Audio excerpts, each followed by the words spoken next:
إذا كنت في الدنيا عن الخير عاجزا فما أنت في يوم القيامة صانع. እና አቡ ሐላዊ ፎር ወንድማችን በመሐከላችን ይገኛል ኢንሻአላህ እስኪ አቡ ሐላዊ ዛሬ የሩማችን ተጋባዥ እንግዳ ላድርገውና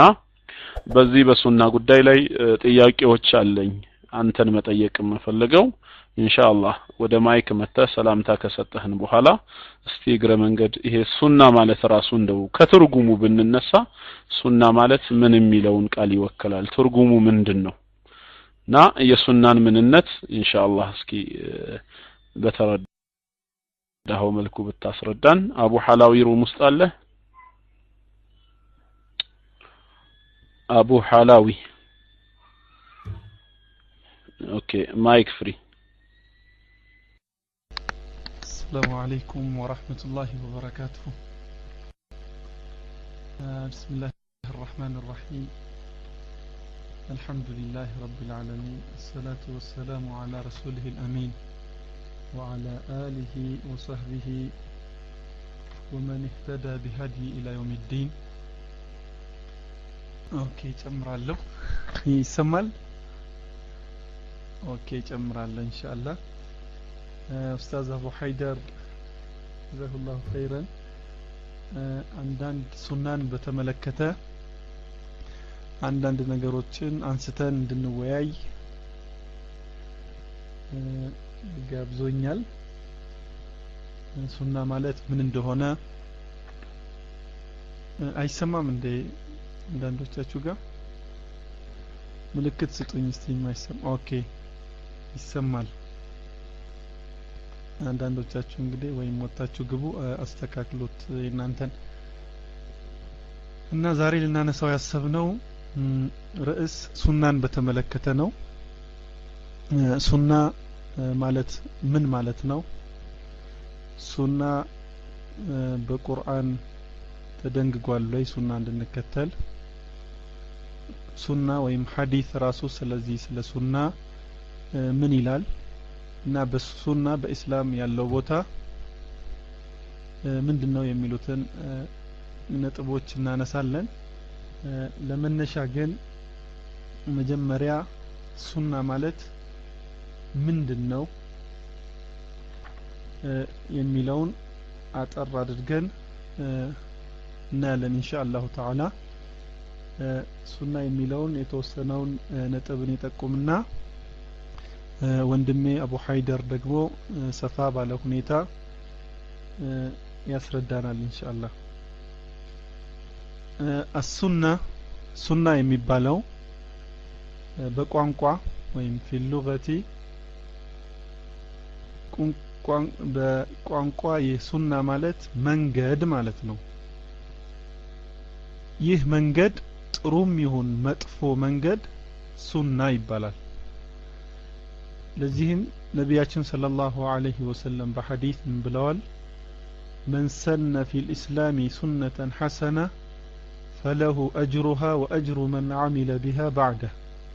من غير أن ينقص من أجورهم شيء ومن سن في الإسلام سنة سيئة كان عليه وزر ووزر من عمل بها من بعده من غير أن ينقص من أوزارهم شيء بزي حديث عندما نتجنزبه سنة يميبالو منجد مهنونو عند منجدين بإسلام لا يجمره መልካም መንገድ ከሆነ እሱም አጅር ሲያገኝ ከዛ በኋላም የመጡ ሰዎች እንደዚሁ አጅር እንደሚያገኙበት ሲጠቅሱ من سن في الإسلام سنة سيئة ብለዋል እንደዚሁ ደግሞ መጥፎ መንገድንም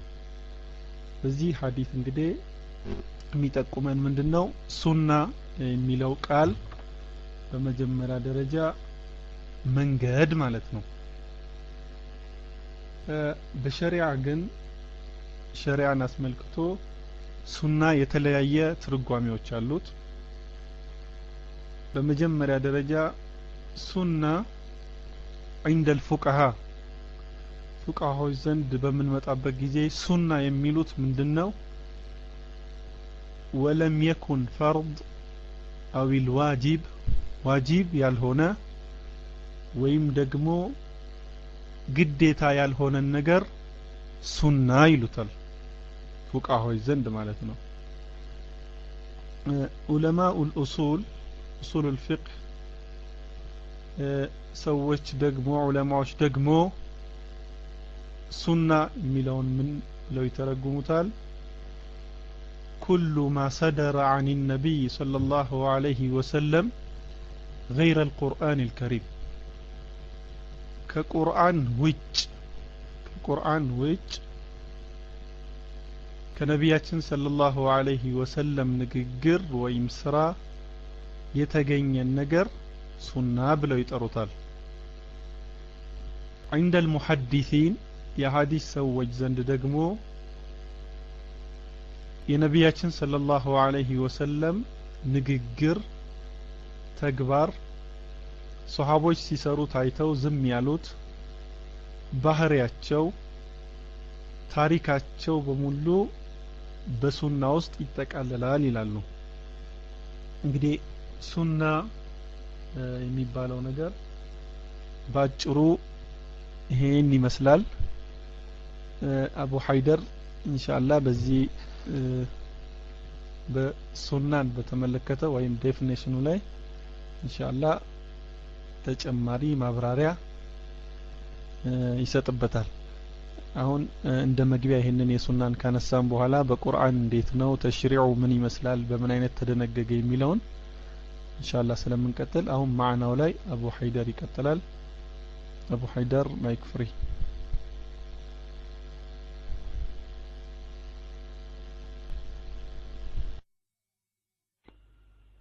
السلام عليكم ورحمة الله وبركاته جزاك الله أستاذ أبو حلاوي أنا يمجمربت ምንም አዲስ ነገር የለም ያው ኢንሻአላህ አንተ አብራርተኸዋል ትልቁ ነገር ያው አሁን ሱና ምን እንደሆነ ለሁላችን ግልጽ መሰለኝ በጥቅሉ ሙሐዲሶች እንደገለጹት ሱና የሚለው ቃል ማ ኡፊራ عن النبي صلى الله عليه وسلم من قول أو فعل أو تقرير أو صفة خلقية أو صفة خلقية كنبياتنا عليه الصلاة والسلام يتجنينا يتياز ቅዱስ ንግግር ቅዱስ ተግባር እንደዚሁም ደግሞ ሲተገበር አይተው በዝምታ ያለፉትና ስነ ምግባራዊና ተፈጥሯዊ ባህሪያቸው በተክላላ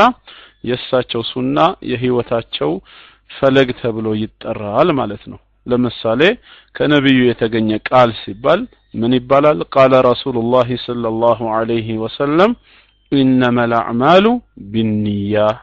ስራ ሁሉ አላህ ዘንድ ተሟልቶ ምንዳል ያስገኝ የሚችለው ከውስጥ ከልብ ካለ ንያ ነው አሉ ይሄ በቃል ደረጃ ከሳቸው የተገኘ አንድ ሱና ይሆናል ማለት ነው አው ፊዕሊን ወይንም ደግሞ ተግባር ይባላል كان رسول الله صلى الله عليه وسلم يفعل كذلك ወይም ደግሞ صلوا كما رأيتموني أصلي አሉ ነብዩ ሰለላሁ ዐለይሂ ወሰለም ይሄን ይሰሩ ነበር የሚል ዘገባ ካለ ወይ እኔ ስሰግድ እንዳያችሁኝ እናንተም ስገዱ ብለው በተግባር ሲገልጹ ያ ተግባራቸው ሱና ይባላል ይሄም ሱና ነው በሶስተኛ ደረጃ አው ተቅሪሪን አይተው ያጸደቁት ሲተገበር አይተው በዝምታ ያለፉት በሰሃቦች መካከል የሆነ ስራ ሲሰራ አይተው ያንን ነገር አይተው በዝምታ ካለፉት ካጸደቁት ክስተቱ ሱና ነው እንከተለዋለን ማለት ነው ከዛም ቀጥሎ ደግሞ ስነ ምግባራዊ የሚሆን ተፈጥሯዊ ባህሪያቸው ያንን ባህሪ መላበስ እንደሳቸው ለመሆን መሞከር ኦሬዲ ሱና የሚለውን ሐሳብ ከአቡ ሐላዊ ማብራሪያ በጥቅሉ ይዘናል ማለት ነው ጥሩ ወደ ቀጣይ ጥያቄ ልግባ አቡ ሐላዊ ሱና ማለት ይሄ ከሆነ ተርጓሚው ይህንን የሳቸውን ሱና መከተል እንዴት ይታያል በእስላም ውስጥ ሁክሙስ ምንድነው ይህን ሱናቸውን መከተል በእስላም ውስጥ እንዴት ነው የሚታየው ያንን መከተል ሃይማኖታዊ ፍርዱ ምን ይመስላል የሚለውን ደግሞ ኢንሻአላህ ላንተ ማይክ ፍሪ ወደ ሁለተኛው ጥያቄ ስንሄድ ሱናን መከተል በእስላም ታዲያ ያለው ቦታ ምንድነው ወደሚለው ስንመጣ በመጀመሪያ ይህ ሱናን መከተል የሚባለው ነገር ከኢማን ጋር የተያያዘ ነጥብ ነው። በነቢያችን ሰለላሁ ዐለይሂ ወሰለም የሚመጣን ነገር እንድንቀበል እንድናምን በመጀመሪያ ደረጃ በሳቸው ያመንን መሆን አለብን ማለት ነው። በሳቸው ስናምን ነው በሁለተኛ ደረጃ የሳቸውን ንግግር ወይም ደግሞ ሱናቸውን ልንከተል የምንችለው። ስለዚህም አላሁ ተዓላ በቁርአን ምን ብሏል? يا أيها الذين آمنوا آمنوا بالله ورسوله والكتاب الذي نزل على رسوله والكتاب الذي من قبل. جمرة درجة أن أنت يمناتشو وغنوش هوي امنوا بالله امنوا على بوهلا بنبياتنا صلى الله عليه وسلم من دزيهو عندنا من يسجددنا. الإيمان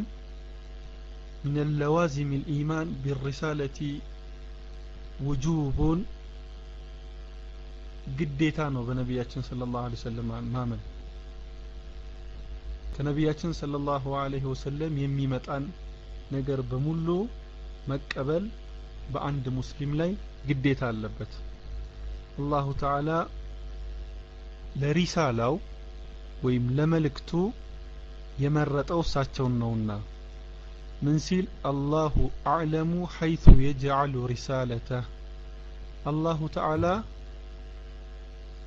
ሪሳላውን መልእክቱን የት እንደሚያደርግ ያውቃል። ለሳቸው አስተላልፏል። ነቢያችን ሰለላሁ ዐለይሂ ወሰለም ደግሞ ያን የተሰጣቸውን መልእክት እንዲያስተላልፉም አዟቸዋል። فهل على الرسول إلا البلاغ المبين በሳቸው ላይ ግልጽ የሆነ ማድረስ እንጂ ሌላ ነገር አለን ይለናል። አዎ እሳቸው የማድረስ ግዴታ አለባቸው። ማድረሱ ግን በላግ ሲባል ሙቢን አብሮ የማይረሳ ነገር ነው። ግልጽ የሆነ ማድረስ የተብራራ የሆነ ማድረስን ግዴታ አለባቸው ሲል ቁርአን አዟል። በቁርአን ውስጥ ነቢያችን ሰለላሁ ዐለይሂ ወሰለም መከተል እሳቸውን መታዘዝ በርካታ አያዎች ተነግረዋል። እነሱን አያዎቹን በኋላ የምንመለስበት ይሆናል። ዋናው ነገር ሱናን መከተል ግዴታ መሆኑን ከቁርአን እንረዳለን። ምክንያቱም አላሁ ሱብሓነሁ ወተዓላ ወአንዘለ ዐለይከ አልኪታበ ወልሒክማ አውርዷል ቁርአንን ኪታብ የሚለውን በርካታ ዑለሞች የፈሰሩት ቁርአን ብለው ሲሆን ሒክማ የሚለውን ደግሞ ሱና ብለው ፈስረውታልና የነቢያችንን ሰለላሁ ዐለይሂ ወሰለም ሱና መከተል ግዴታ ነው ማለት ነው። ኢማሙ ሻፊዒ እንደ ተረጎሙት ማለት ነው። እና በቁርአን ውስጥ ሱናን እንድንከተል ያዘዘን አያ ምንድነው? ይህንንስ የሚያብራራልን የቁርአን አንቀጾች ምንድናቸው? የሚለውን ኢንሻአላህ በኋላ እንመለስበታለን። አቡ ሀይደር በዚህ ሁክም ላይ ማብራሪያ ይሰጠናል ኢንሻአላህ። ማይክ ፍሪ። ሰላም አለይኩም ወራህመቱላሂ ወበረካቱ። ጀዛከላሁ ኡስታዝ አቡ ሐላዊ። እኔ እንዳልናገር 100% ቦታ ሳታስቀርልኝ አብራርተህ ተጨርሰውና አቡ ሀይደር ማብራሪያ ይሰጥበታል ትላለህ። ያሁን እኔ ያንተ ነጸብራቅ ሆኜ የተናገርከውን ከመድረክ ከመድገም ውጪ አዲስ ማብራሪያ ማምጣት አልችልም። እንዳልከው የነብያችን አለይሂ ሰላቱ ወሰላምን ሱና እንድንከተል አምላካችን አላህ በቅዱስ ቁርአኑ አዞናል። ሱናን መከተል ከቅዱስ ቁርአን ጋራ የሚጋጭ ሐሳብ አይደለም። ከቅዱስ ቁርአን ጋራ የሚስማማ ቅዱስ ቁርአን ያዘዘው ቁርአንን መከተል ራሱ አንደኛው መለያ ባህሪ ነው። አላህ ነብያችን አለይሂ ሰላቱ ወሰላምን ሲልካቸው ለኛ ሞዴል አርአያ አድርጎ ነው የላካቸው ስለዚህ ምን ይላል لقد كان لكم في رسول الله أسوة حسنة ይላል በርግጥም ለናንተ በአላህ መልእክተኛ መልካም ፈለግን አርአያን መከተል ጥሩ የሆነ ነገር አላችሁ ይላል ጥሩ የሆነ ፈለግ ጥሩ የሆነ አርአያ አላችሁ መልእክተኛውን በመከተላችሁ ይላል ስለዚህ በቅዱስ ቁርአን ውስጥ የተጠቀሱ ህጎች በቅዱስ ቁርአን ውስጥ የተደነገጉ ትእዛዞች ተግባራዊ አፈጻጸማቸውን በነብያችን አለይሂ ሰላቱ ወሰላም ህይወት ውስጥ አይተን ሱናቸውን ተከትለን ካልተገበርነው መልካም አርአያነቱ ይቀራል ማለት ነው ቁርአን ሲወርድ የነብያችን አለይሂ ሰላቱ ወሰላም አላማ አንደኛው ምንድን ነበር በላግ ነው وما على الرسول الا البلاغ ቀደም እንዳለው በላጉል ሙቢን በመልእክተኛው ላይ ያለው ግዳጅ መልእክቱን ማድረስ ነው ይላል አንድ መልእክት ማድረስ ነው ሁለተኛ ደግሞ ተብይን ያንን መልእክት ማብራራት ነው ወደሳቸው ሲወርድ وانزلنا اليك الذكر الى الله ወዳንተም ለሰዎች መገሰጫ የሆነውን ቁርአንን አወርደነዋል ሊቱበይነ للناس ما نزل اليهم ወደነሱ የተወረደውን ነገር ለሰዎች ታብራራላቸው ዘንድ ይላል በንግግርም በተግባርም ነብያችን አለይሂ ሰላቱ ወሰላም እንዲያብራሩ ቁርአን ወረደ ማለት ነው እና ይሄን ሱና ተከትሎ መገኘት ቁርአንን መከተል ነው ማለት ነው ከቁርአን መውጣት ማለት ሳይሆን የቁርአንን ትእዛዝ መፈጸም ነው አላህ ነብያችን አለይሂ ሰላቱ ወሰላምን እንድንታዘዛቸው ቃላቸውን እንድንሰማ በብዙ የቁርአን አንቀጾች ተናግሯል ሲናገርም ምንድነው የሚለው اطيعوا الله واطيعوا الرسول يا ايها الذين امنوا እናንተ ያመናችሁ ሰዎች ሆይ اطيعوا الله አላህን ታዘዙ ነው የሚለው واطيعوا الرسول እንዲሁም መልእክተኛውንም ታዘዙ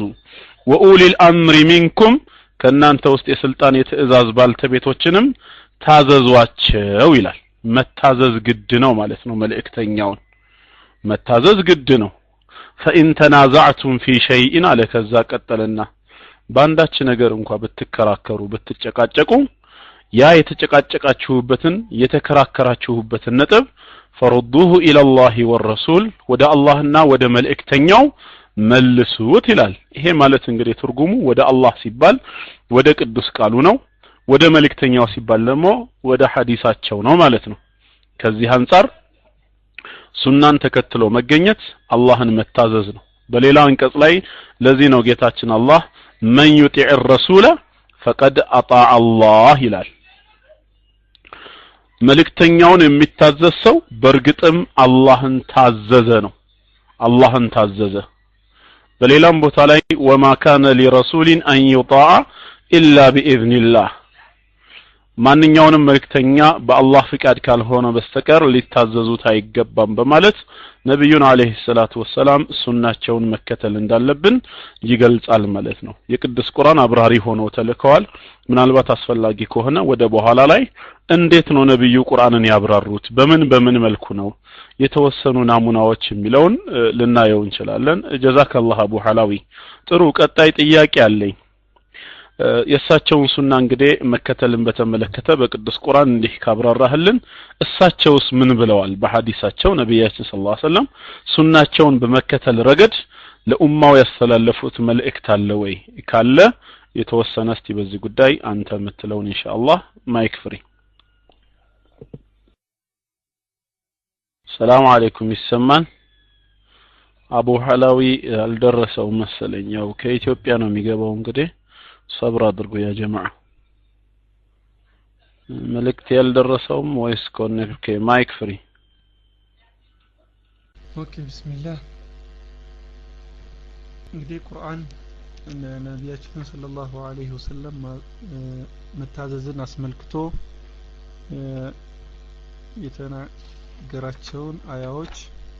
አሁን ወንድሜ አቡ ሀይደር የጠቀሳቸው ናቸው ቁርአን በብዙ አያዎች አጢኡላህ ወአጢኡ الرسول ይላል አላህንም መላእክተኛውንም ታዘዙ መላእክተኛውን መከተልም እንደዚሁ አላህን ቁርአንን መታዘዝ መሆኑን በርካታ አያዎች ጠቅሷል የቁርአኑን ይህን ካልን ሐዲስስ ስለዚህ ምን ብለዋል የሚለውን ስንመለከት ደግሞ ነቢያችን ሰለላሁ ዐለይሂ ወሰለም በሐዲታቸው ምን ብለዋል ተረክቱ ፊኩም አምረይን ለን ተضሉ ማ ተመሰክቱም ቢሂማ ኪታቡላሂ ወሱነቲ በእናንተ መካከል ሁለት ነገሮችን ጥዬላችሁ አልፌያለሁ እነዚህን ሁለት ነገሮች አጥብቃችሁ የያዛችሁና በጽናት የተከተላችሁ እንደሆነ አትሳሳቱም ከቀጥተኛው መንገድም አትጠሙም እነርሱም ሲሉ ሁለቱን ሲጠቅሱ ኪታቡላሂ ወሱነቲ የአላሁ ተዓላ ቁርአንና የኔ ሱና ነው ብለዋል ነቢያችን ሰለላሁ ዐለይሂ ወሰለም በሌላ ሐዲታቸውም ብለዋል አላ ነቃ ብላችሁ ስሙ ማለት ነው አላ የሚለው ወይም አዋጅ ይሉታል ዑለሞች እንደ አዋጅ ሰው ገፈል ሲል ወይም ደከም ሲል አላ ነቃበል እንደማለት ነው እስቲ ነቃ ብለህ አድምጠኝ እንደሚባለው ነገር ማለት ነው አላ አላ ኢኒ ኡቲቱ الكتاب ومثله معه እኔ በእርግጥ ተሰጥቻለሁ አሉ ቁርአንን الكتاب ومثله معه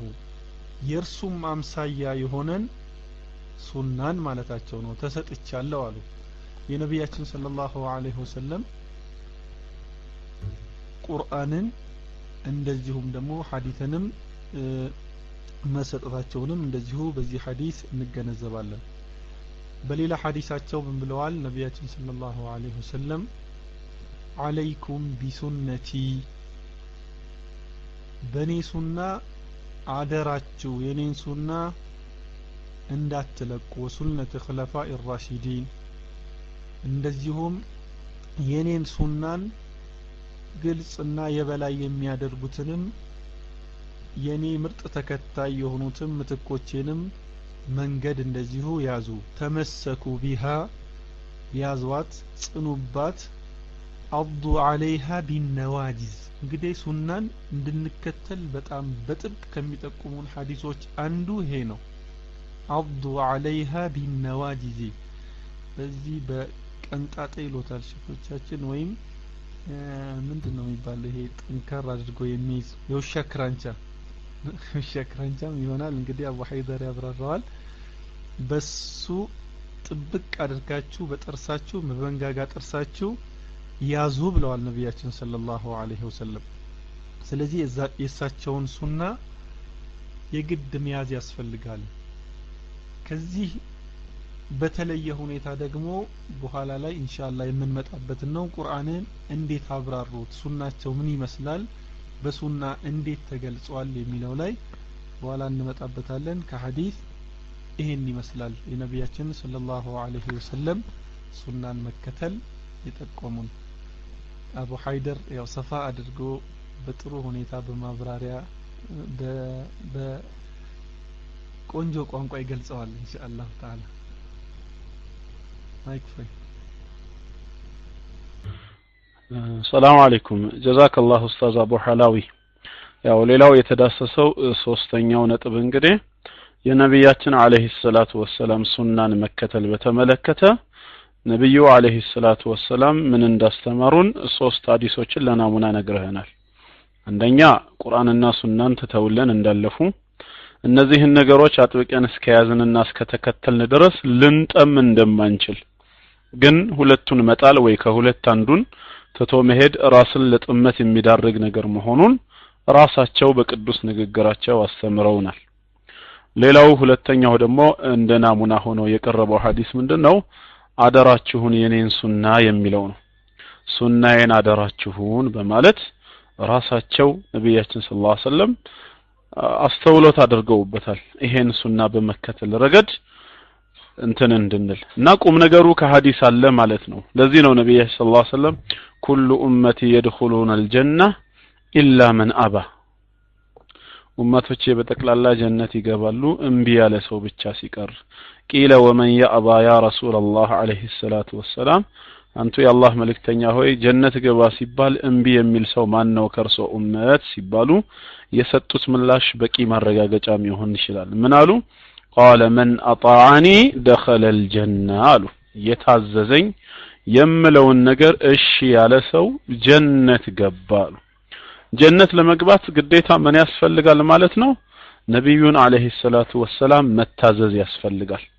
እሳቸውን አልታዘዝም ማለት ትርጉም አልባ የሆነ ነገር ነው አንዳንዶች ምን ይላሉ ቁርአን ይበቃኛል የሚሉ አሉ ምናልባት ከግንዛቤ ማነስ የተነሳ ይህ አይነት አመለካከት በአንዳንዶች ሊፈጠር ይችላል ኦኬ እስቲ አቡ ሐላዊ ማይክ ልልቀቅልህ ማይክ ፍሪ ይቅርታ አቡ ሀይደር እኔ አሁን ጥያቄ ልጠይቅህ ስለነበር ብዙ ማብራሪያ ከመስጠት በፊት ተክለላ አድርጌ ልጠይቅህ እንግዲህ ሐዲስ ወይም ሱና በእስላም ያለውን ቦታ ለማየት ሞክረናል ባጭሩ ይህንን ስንል ግን ቁርአን እንደዚሁም ደግሞ ሐዲስ የጠቀሳቸውን ነገሮች ነጥቦች ጠቁመናል ቁርአን ግን በተለያየ ቦታዎች ላይ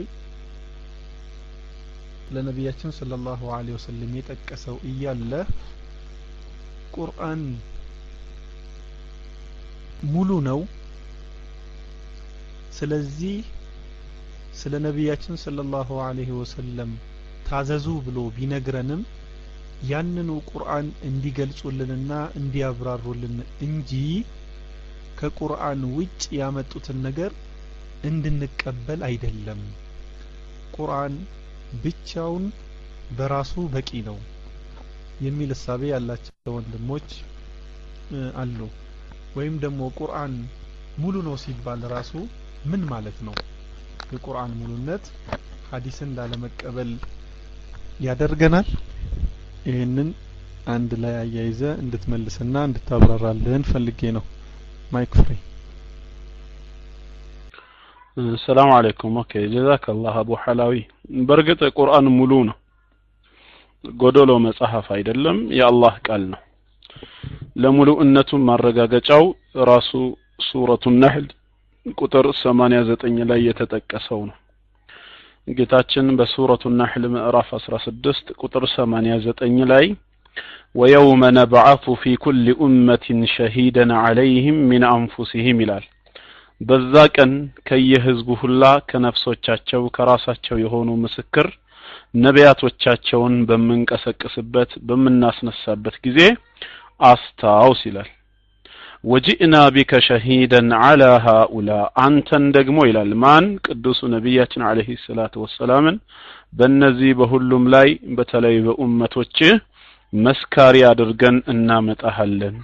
ونزلنا عليك الكتاب بانتم لاي مصحفون قرآنن አውርደነዋል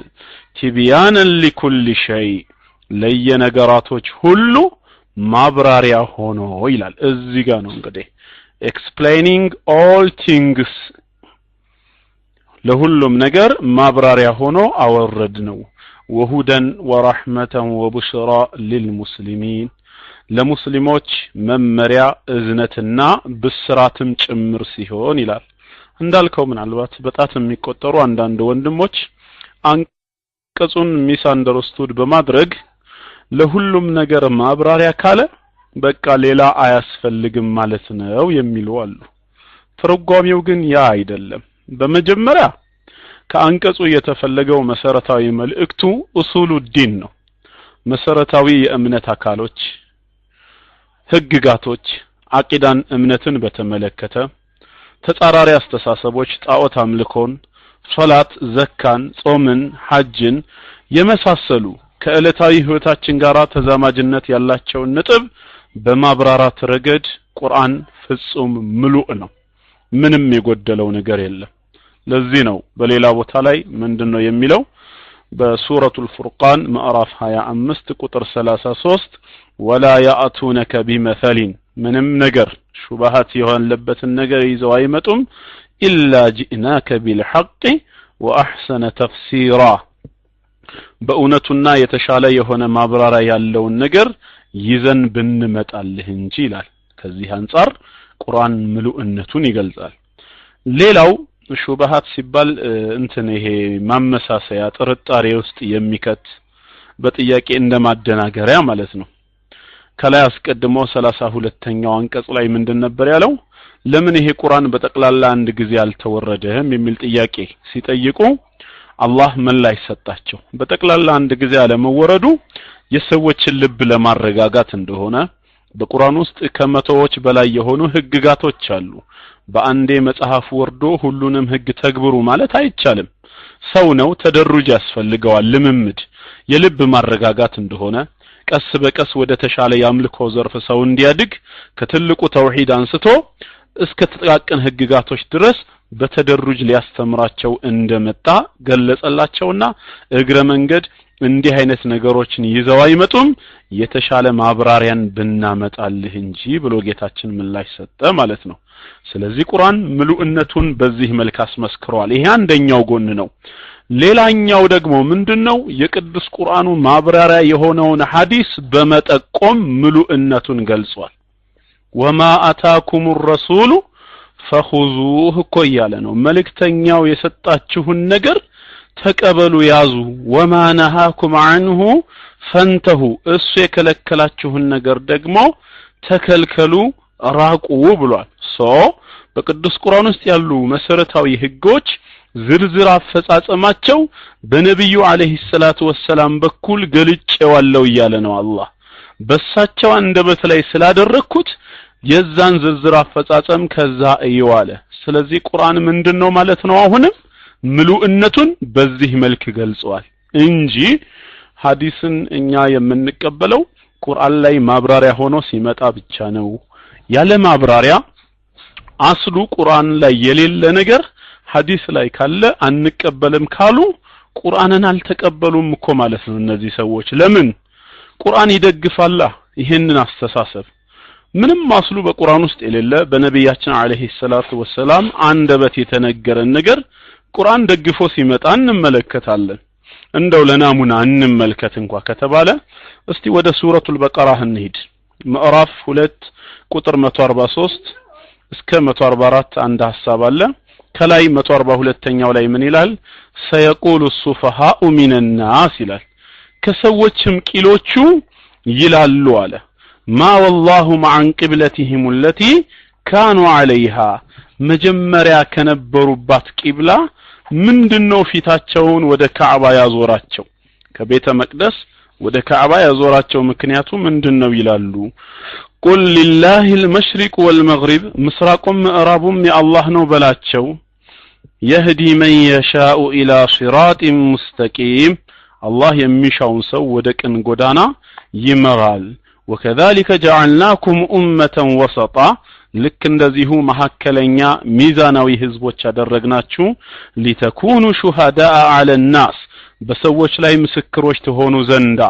ويكون الرسول عليكم شهيدا በእናንተም ላይ መልእክተኛው መስካሪ እንዲሆን وما جعلنا القبلة التي كنت عليها ይላል እዚህ ጋር መጀመሪያ የነበርክባትን የቤተ መቅደስ አቅጣጫን ቂብላ አላደረግናትም إلا لنعلم من يتبع الرسول ممن ينقلب على عقبيه መልእክተኛውን እሺ ብሎ እሳቸውን ተከትሎ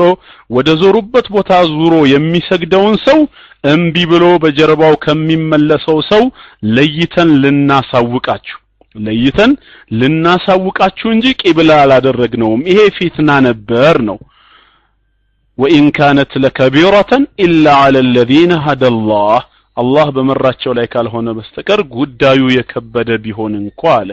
አሁን ከዚህ አየት ላይ እንግዲህ ምንድነበር የምንረዳው? ነብዩ አለይሂ ሰላቱ ወሰለም ወደ ካዕባ ዞረው ከመስገዳቸው በፊት ወደ ቤተ መቅደስ ዞረው ሰግደዋል። በሐዲስ እንደተገለጸው ለ16 ወራት ማለት ነው። አላህ ግን ምን ብሎ ነው የሚነግረን ይሄንን ነገር? በኔ ትእዛዝ ነው መጀመሪያም ወደዛ ዞረህ እንድትሰግድ ያደረኩህ በኔ ትእዛዝ ነበር ብሎ በታሪክ መልክ ይነግረናል። ያ ትእዛዝ ግን ቁርአን ውስጥ አለ? ወደ ቤተ መቅደስ ዞረው የመስገዳቸውን ትእዛዝ ቁርአን ውስጥ እናገኘዋለን? አናገኝም። ቁርአን ውስጥ የምናገኘው ፈወሉ وجوهكم شطرة ወደ ካዕባ ነው። ፊታችሁን ወደ ካዕባ ዙራችሁ ስገዱ የሚል ነው። ታዳ ቁርአን ውስጥ ከሌለ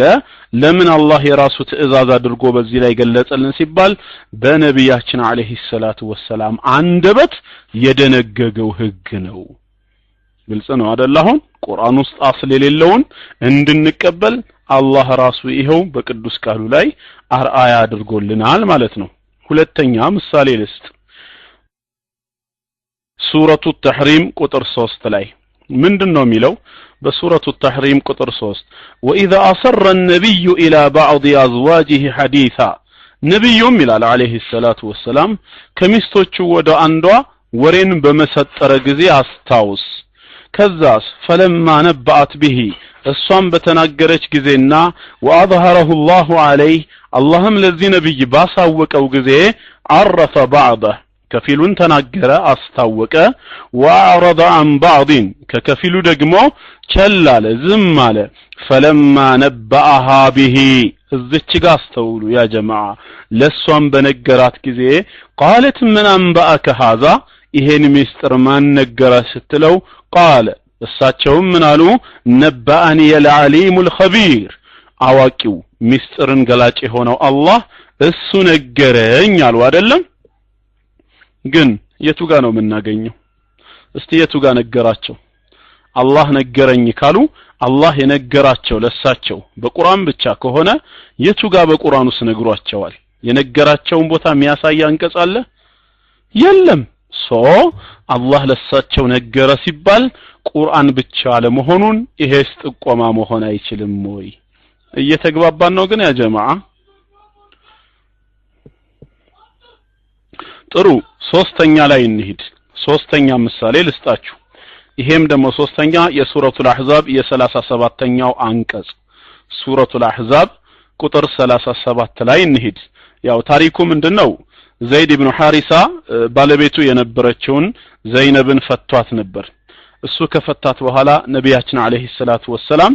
አገቡ። ሲያገቡ መናፍቃኖችና የሳቸው ተጣላት የሆኑስ ቀዳዳ ያገኙ መሰላቸውና ሹባሃት ለመፍጠር ቅድም እንዳልኳችሁ ሰውን ለማደናገር ጥርጣሬን በሰዎች ላይ ለመክተት ወሬ ማውራት ጀመሩ። ልክ የልጃቸውን ሚስት እንዳገቡ ነገር። የዛኔ አምላካችን አላህ ኖ እኔ ነኝ ያጋባሁት በማለት ምላሽ ሲሰጣቸው በዚህ አንቀጽ ላይ ምንድነው ያለው? فلما قضى زيد منها وطرا ተመልከቱ እንግዲህ ይህንን ዘይድ ማለት ነው ከሷ የዒዳ ጊዜውን ከጨረሰች በኋላ ማለት ነው ዘወጅናከሃ ላንተ ድረንልሃል ነው ያለው። ላንተ ድረንልሃል ብሎ ነው የሚናገረው። አየቱ የሚናገረው በአላህ ፍቃድ መዳሩን ነው። ግን የተዳረበት አንቀጽ አለ በቁርአን ውስጥ? የቱ ጋር ነው እስቲ አላህ የዳረበት ቦታ? ይሄ እንግዲህ ታሪኩን ነው የሚነግረን። በኔ ፍቃድ እንደነበረ ነው ብሎ ነው የሚገልጸው። የቱ ጋር ነው ይህንን ማድረጉን የሚገልጽ? የለም። ከዚህ አንፃር ግዴታ በቁርአን ውስጥ የሌለ ነገር አስሉ ሐዲስ ላይ ካለ አንቀበለውም ማለት የሚያስኬድ አይደለም። ቢያንስ ወደ 10 ምሳሌዎችን መጥቀስ ይቻላል። ዋናው ቁም ነገሩ ያው ትምህርት እንዲሆነን ነው። እኛ ግን ምን እናምናለን? ቁርአኑ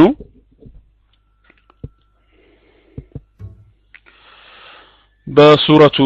النجم ቁጥር 3 እስከ 4 وما ينطق عن الهوى إن هو إلا وحي يوحى መልእክተኛው ከልብ ወለዱ ምንም አይናገርም የሚወረድለት ራእይ ቢሆን እንጂ ይላል። ስለዚህ ኢንሻአላህ በቁርአን ውስጥ አስሉ እንኳን ባይኖር ነብያችን ሰለላሁ ዐለይሂ ወሰለም حرام ያደረጉትን ነገር አላህ حرام እንዳደረገው ቆጥረን እንከለከላለን። አንድ ትንቢት ተናግረው ነበር በሐዲሳቸው ላይ ምንድነው ያሉት? ሰውየው ባልጋው ላይ የተደገፈ ይሆናል አሉ። ወደፊት ነው እንግዲህ የሚመጣ ስለኔ ሐዲስ ይነገረዋል። በዚህ ሰዓት ምን ይላል? በእኔና በእናንተ መካከል የአላህ መጽሐፍ ቁርአን አለ። ቁርአን ውስጥ حرام ካለ እሱን حرام ብለን እንከተላለን። ቁርአን ውስጥ ሐላል ያለውን ሐላል እንላለን። ሌላ እንከተልም የሚል ይመጣል አሉ። አዋጅ ነው ያሉት። እኔ حرام ያደረኩት አላህ حرام ያደረገውን ነው።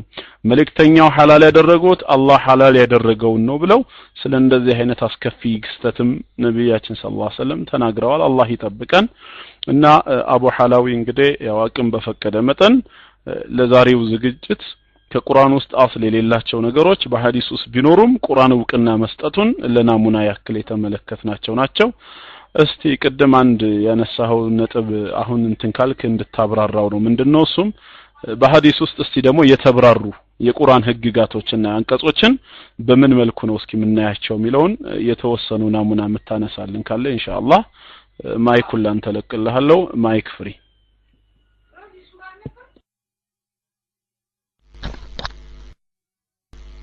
ማሻአላህ ጀዛከላህ ኸይር አቡ ሀይደር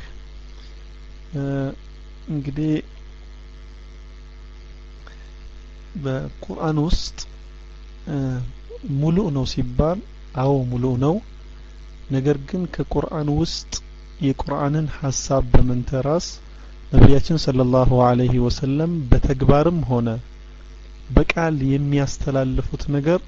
ከቁርአን ጋር የሚጋጭ አይደለም ወይም ቁርአንን ሙሉ አይደለም ተብሎ እንዲፈረድ የሚያስደርገው አይደለም ለዚህም አንድ እንደ ቀልድ የሚነገር ነገር ሁላችሁም ታውቃላችሁ ቁርአን ውስጥ ሁሉም ነገር አለ ትላላችሁ ቁርአን ሙሉ ነው ትላላችሁ እንዲህ ከተባለ እስቲ በቁርአን ውስጥ ሁሉ ነገር የሚገኝ ከሆነ አንድ ኩንታል ዱቄት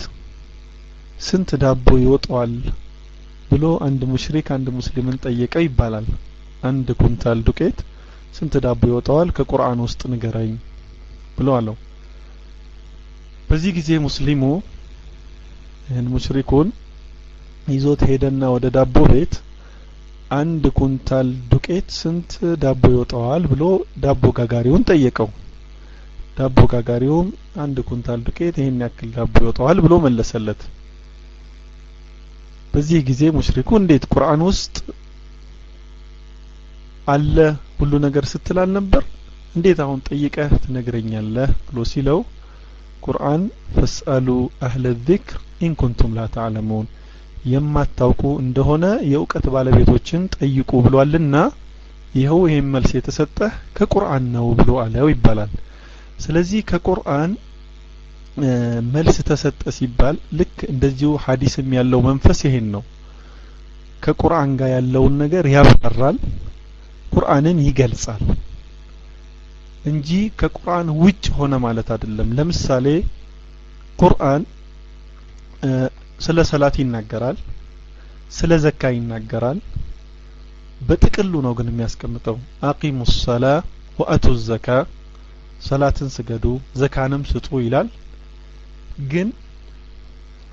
እንዴት ነው የምንሰግደው አይገልጽም ማብራሪያው ነብያችን ሰለላሁ ዐለይሂ ወሰለም መተው ይህንን ማብራሪያ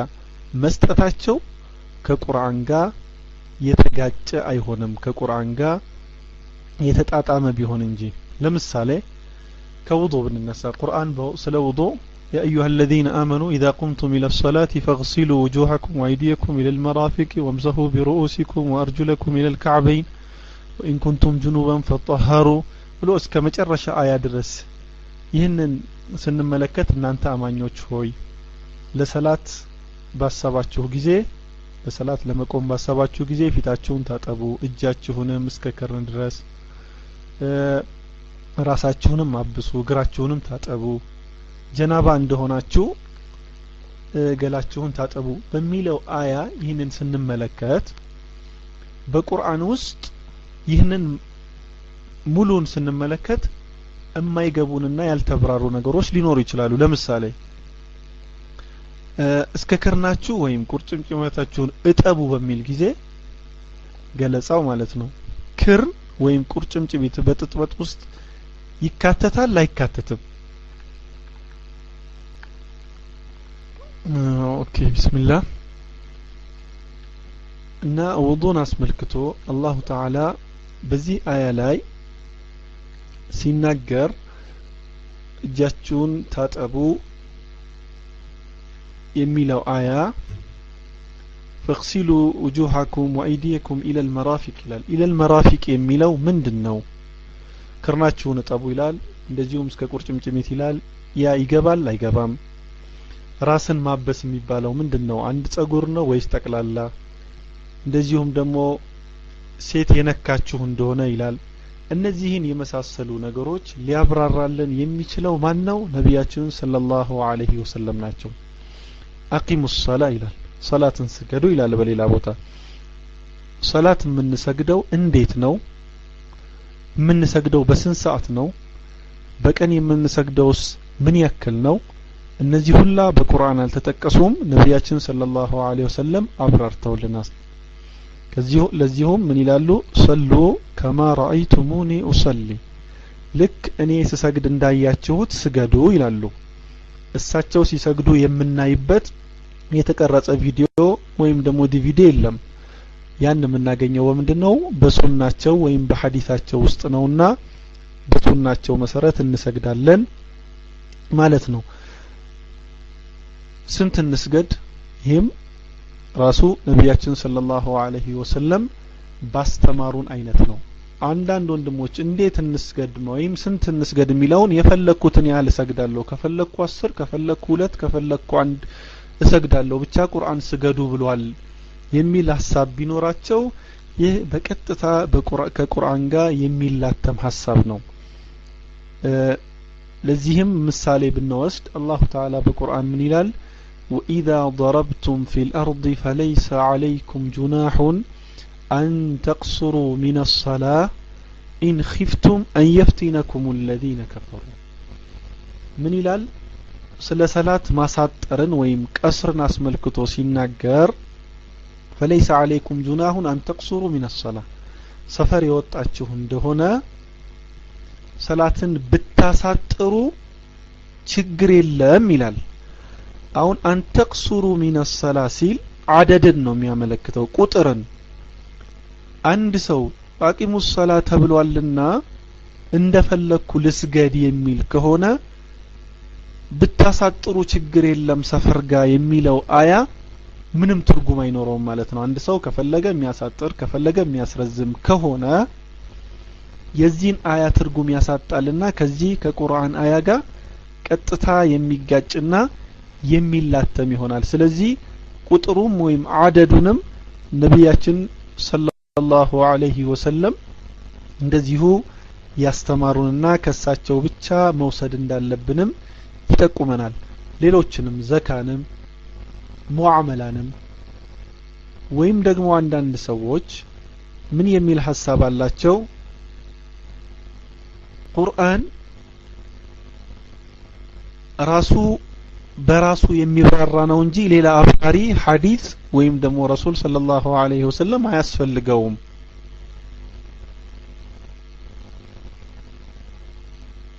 የሚል ሐሳብ አላቸው ይህ ሐሳብ እንደዚሁም እርስ በእርሱ የሚላተም ነው የሚሆነው ከምን አንፃር ቁርአን የተለያዩ አያዎች በተለያየ ቁርአን አሁን ወንድሜ አቡ ሃይደር እንደጠቆመን በሐዲስ ወይም በሱና ነው እንጂ የሚተረጎሙት ቀጥታ ትርጉማቸው በቁርአን ውስጥ ያልተጠቀሱ በጣም በርካታ አያዎች አሉ በተለይ ሙዓመላን በተመለከተ ወይም ምን ሰራቸውን ተግባራዊ ነገሮች ሶሻል ላይፍን በተመለከተ ብዙ አያዎችን ማንሳት ይቻላል ጊዜያችንን ከመጠቀም አኳያ ግን እዚህ ጋር ላሳጥረውና ቁርአን እንግዲህ እንደገለጽነው በሐዲስ ሊብራራ ይችላል ወይም ደግሞ ሙሉእነቱ ምን ማለት እንደሆነ ለመጠቆም ሞክረናል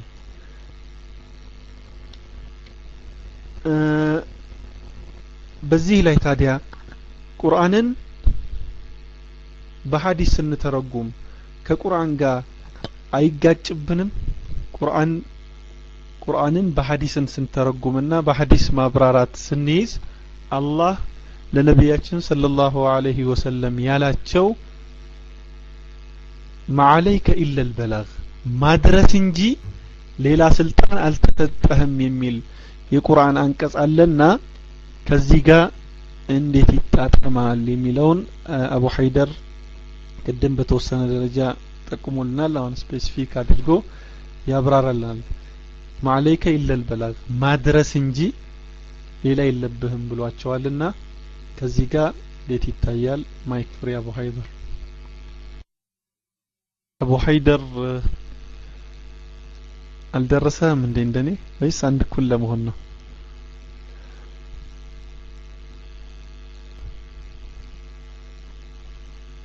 يا أبا حيدر.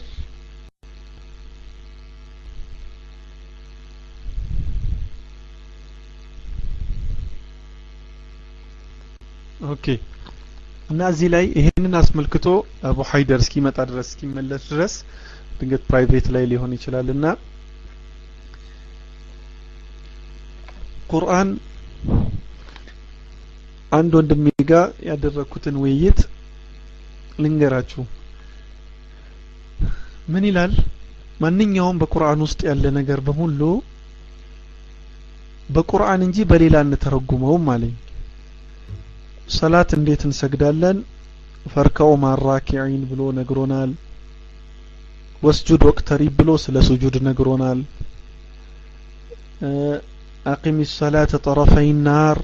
ዙለፈ ሚነ ለይል ብሎ እንደዚሁም ወቅቱን ነግሮናል። ያለ ብቻ ዒባዳን በተመለከተ ሞከረ። በቁርአን ውስጥ ያለውን በቁርአን ብቻ እንጂ መተርጎም ያለብን በሐዲስ ወደ ሐዲስ መሄድ የለብንም የሚል በዚህ ሰዓት አንድ ጥያቄ ጠየቅኩት። እንግዲያውስ ቁርአን ውስጥ ያለውን ነገር በሙላ በቁርአን ብቻ ተረጉማለሁ የምትል ከሆነ አላሁ ተዓላ في سورة البقرة በሱረቱ البقرة አንዲት አያ ተናግሯል። እሱም وعليكم السلام ورحمة الله وبركاته يا أبا حيدر وينك طفاه بنكم معليش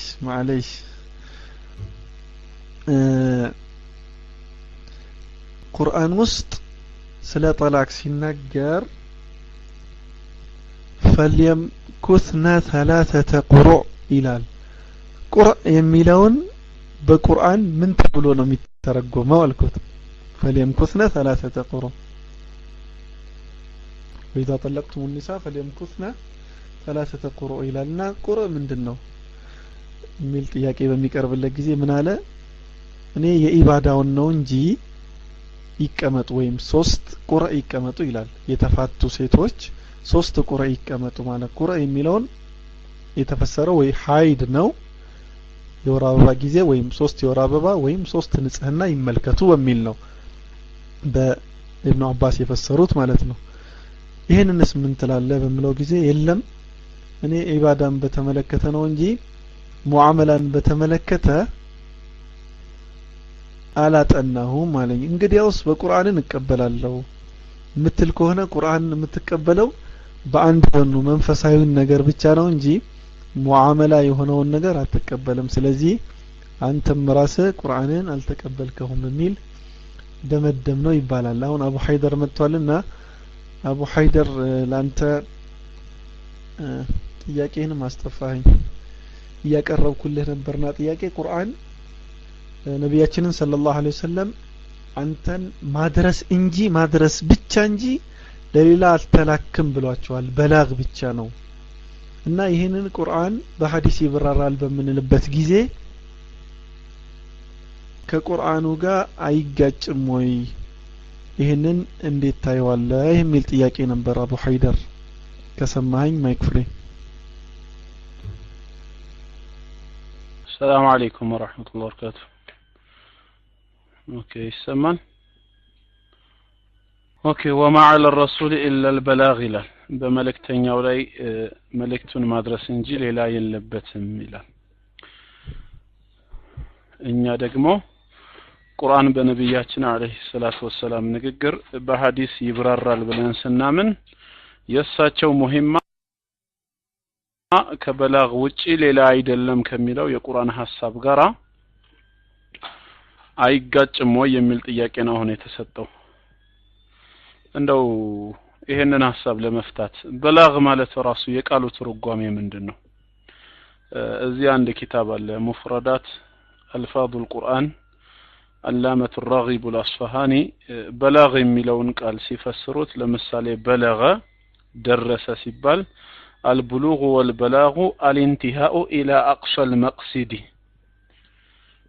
የታሰበውና የታለመውን ግብ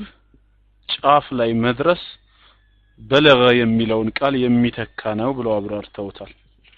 የመልእክተኛው ሙሂማ የሳቸው አላማና ግብ በላግ ነው ሲባል ታዲያ የበላግ ትርጓሜው ምንድነው? እንዴት ነው የሚያደርሱት? እንዴት ያደርሱታል ቅድም እንዳልከው وما على الرسول الا البلاغ المبين ብለሃል وما علينا الا البلاغ المبين እያሉ እንኳን የነቢያት ተከታዮች ይናገሩ ነበር እና ይሄ ግን የተፈለገበት መልእክቱ ምንድነው ከማስገደድ ጋር የተያያዘ ነው አላህ ስለሳቸው በሱረቱ الرعد ላይ ምን ይላል فانما عليك البلاغ وعلينا الحساب ይላል ባንተ ላይ ያለው መልእክቱን ማድረስ ነው ምርማሬ የኛ ነው ለስተ عليهم بمسيطر ማለት ነው አስገዳጅ አይደለህም ተገበራችሁ አልተገበራችሁ ብለህ ተጭናቸው ልታስገድዳቸው አትችልም ያንተ አላማ ምንድነው ሄደህ መልእክቱን ማድረስ ብቻ ነው ያ አዩሃ الرسول بلغ ما انزل اليك من ربك እንዳለው ከጌታህ ዘንድ የተላለፈልህን መልእክት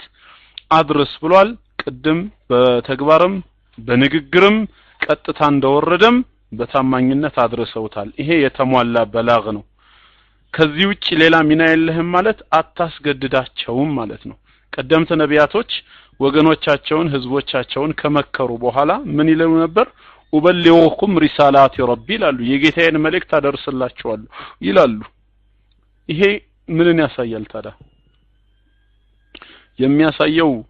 ሌላ ነገር ማብራራት የለውም የነሱ ሚና አይታከልበትም ከላይ የወረደ ቃል ይተላለፋል ማለትን አይደለም ማስገደድ እንደማይከተልበት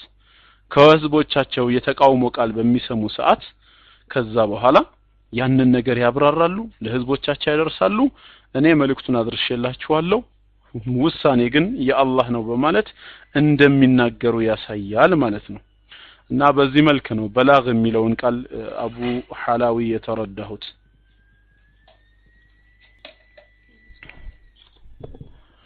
ማይክ ፍሪ ማሻአላህ አቡ ሀይደር ግን ውይይታችን እንደው ሞኖፖላይዝ እንደውም በሞኖፖል እንዳንይዘው አንዳንድ ወንድሞቻችንን ብናሳትፍ ምን ይመስላል ጥያቄ ካላቸው አንዳንድ ወንድሞቻችንን ብናሳትፍና በዛ ላይ እንደገና ብንወያይበት ጥሩ ነው አንዳንድ ወንድሞች አሁን አንድ ወንድሜ ጽፋ ይቻለው ትንሽ የተነሳው አጀንዳ ከአቅማችን በላይ ነው ወይም በጣም ቀድሞን የሄደ ነው የሚል አይነት መንፈስ ያለው አለ ምንድነው አንዳንድ ጊዜ አንዳንድ ነገሮችን ፕሮቴክት ማድረግ ያስፈልጋል ቀድሞ መከላከል ያስፈልጋል አንዳንድ ወንድሞች ለመረዳት ብቻ ሳይሆን ሹብሃ ወይም ብይታ ለመፍጠር አሊያም ደግሞ አጠቃላይ የቁርአንን መልእክት ከሐዲስ ጋር በማይስማማ መልኩ ለመግለጽ በሚሞክሩበት ጊዜ ያንን የግድ መግለጽ ስለሚያስፈልግ ቶፒኩ ወንድሜ ቢያ ቁርአን ከሐዲስ ይነጠላል ወይም ሐዲስ ከቁርአን ይነጠላል ነው ቁርአን ከሐዲስ ተነጥሎ ብቻውን ብናምንበት አማኝ እንሰኛለን ወይ የሚል ርዕስ ብንሰጠው እንችላለን ነብያችን ሰለላሁ ዐለይሂ ወሰለም አጢኡላህ ወአጢኡ ረሱል ቁርአንና ሐዲስ የማይነጣጠሉ አንድ ነጥብ ናቸው እንጂ ቁርአንን ይዤ ሐዲስን አልቀበልም ወይም ሐዲስ ብቻ ይበቃኛል ቁርአን ይቅርብኝ የሚባል ፍልስፍና እንደማያዋጣና ቁርአን ራሱ ሐዲስን እንድንቀበልና የሐዲስ ማብራሪያ እንደሚሻ ነው ማብራሪያ የተሰጠው ማለት ነው ስለዚህ ይሄንን አስመልክቶ ወንድሜ ሐቡ አህደር ብዙ ማብራሪያ ሰጥቶናል ሌላ እሱ የሚያነሳቸው ነጥቦች ከሌሉ እስቲ አንዳንድ ወንድሞችን ብናሳትፍ መልካም ነው ላለው አቡ ሀይደር የሚለው ነገር ካለ ይልና ጥያቄ ካላችሁ በጥያቄ ውይይቱን እናዳብረዋለን ኢንሻአላህ والله اعلم ابو حيدر ማይክፍሪ السلام عليكم ورحمة الله وبركاته جزاك الله ابو حلاوي ان شاء الله በዚህ አንድም ወንድም ወይ እህት ግራ ልንጋባ አይገባም ያው ቁም ነገሩ ምንድነው ሼር እንድንደራረግ ነው ከቁርአንም ሆነ ከሐዲስ እርስ በርሳችን የምናውቀውን ነገር ምናልባት ወደፊት ጥያቄዎች እንኳን ቢነሱ መልስ ለመስጠት የተዘጋጀን እንድንሆን ያንን ለማድረግ እንጂ የሙስሊሞች መመሪያ ነው ቁርአንና ሐዲስ በዚህ ጉዳይ ላይ የተለያየ አመለካከት የለንም ቁርአንና ሐዲስ ማለት ወይም ቁርአንና ሱና የአንድ ሳንቲም ሁለት ገጽታዎች ናቸው የአንድ ሳንቲም ሁለት ገጽታዎችን ነጣጥሎ ማየት አይቻልም እና ብዙ ጊዜ አንድ ህንጻ ለመስራት ሲታሰብ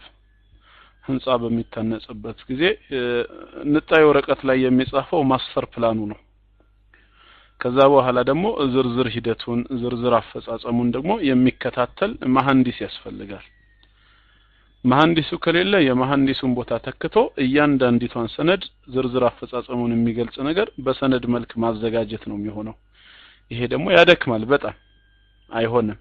ግን መሐንዲሱና ማስተር ፕላኑ ካሉ በቂ ነው ኦሬዲ ቁርአንና ሐዲስ ማለት ያ ነው ለማለት ነው እንደዚህ አይነት አመለካከት ያላቸው ግሩፖች ሳይሆኑ አንዳንድ ጊዜ ግራ የሚገባቸው ወንድሞች ሊኖሩ ይችላሉ ለነዛ ወንድሞችና እህቶች መልስ ለመስጠት እንዲሆን እንዲያመች ነው እና አንድ ሰው ሶላት ይሰግዳል ሶላት በሚሰግድበት ሰዓት ቅድም እንዳለው በቀን ስንቴ ነው የሚሰግደው እንዴት ይሰግዳል ከምን ይጀምራል በምን ይጨርሳል የሚሉ ነገሮች በቁርአን ማናጋኛቸው ነገሮች አሉ ቁርአን እነዚህን ነገሮች ታዳ ከየት እንድናገኛቸው ጠቆመን ሲባል ቅድም በተጠቀሱት መረጃዎች መሰረት ወደ ሐዲስ አመላክቶናል ሐዲስ ላይ እንድንፈልጋቸው አድርጎናል ሐዲስ ላይ ስንሄድ የተሟላ ሆኖ እናገኘዋለን ማለት ነው ለምሳሌ የህገ መንግስቱ አንቀጾች 28 ናቸው ነው አይደል የሚባለው ከ28 አይበልጥም አይደል በኢትዮጵያ ውስጥ አሁን በፌደራል ስርዓት ውስጥ ይሄ ከላይ ያለው እንግዲህ ጀነራል የሆነ ነገር ነው እነዛን ነገሮች ግን በዝርዝር የሚመለከት ደግሞ ይሄው ስንት ቮልዩም ወጥቶለታል ለዚህ ህግ ለዚህ ተብሎ 108 ነው ኦኬ ጀዓል ሐቅ ጀዛከላህ እና በዝርዝር ደግሞ አንድ ቮልዩም ወደ ሁለት ቮልዩም ወጥቶለታል ቁርአን ውስጥ ያሉ መሰረታዊ ህጎች በዛ መልክ ልንረዳቸው ይገባል ነው ማይክ ፍሪ